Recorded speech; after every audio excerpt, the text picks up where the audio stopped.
พามาเบิ่งการจราจรอยู่ฮานอยในชั่วโมงเร่งด่วนเวลาเลิกการตอนนี้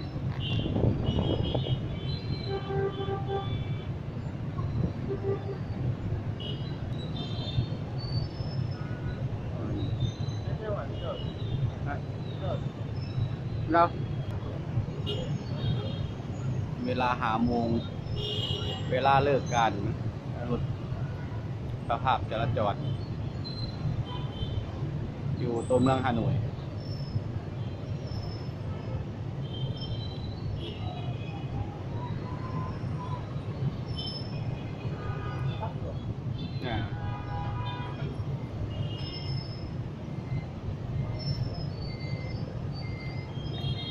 การเบียกและตัดเดือง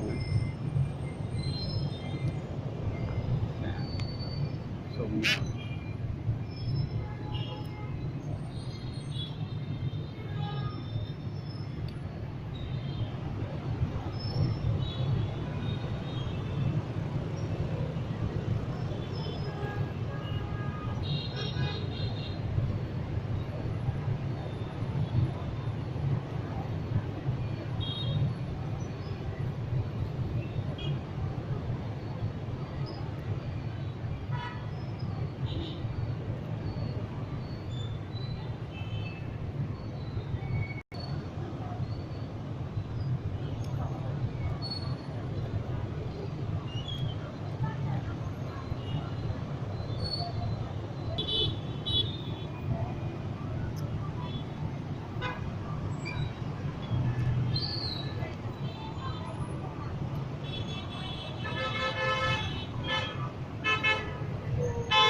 พามาเบิ่งสภาพการจราจรอยู่ที่ฮานอยตอนเวลาเลิกการ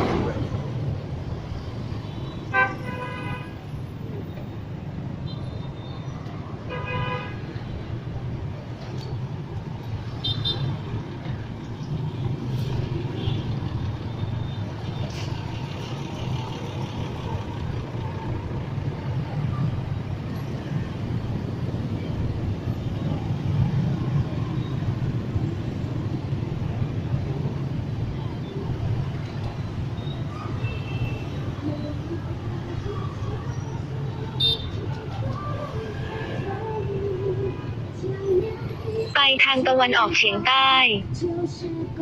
จากนั้นเลี้ยวขวาไปทางตะวันออกเฉียงใต้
ผู้นี้สิถามทางเพิ่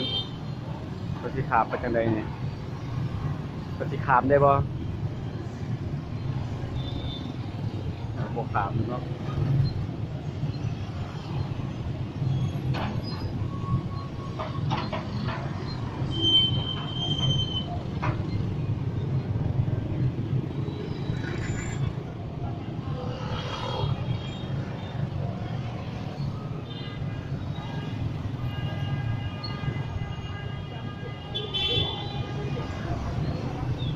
ถามทาง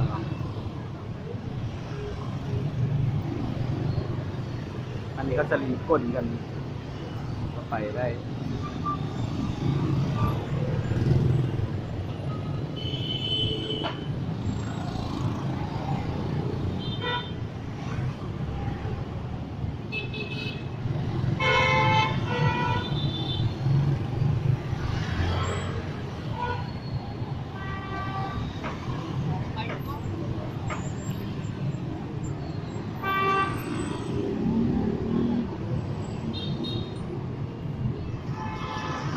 ยางขามทางนะ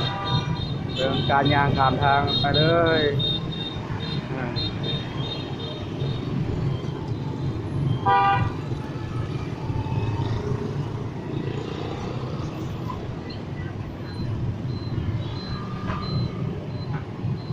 ยางขามทางนี่มันต้องย่านพอเดินใจไก่กล้าได้ขาม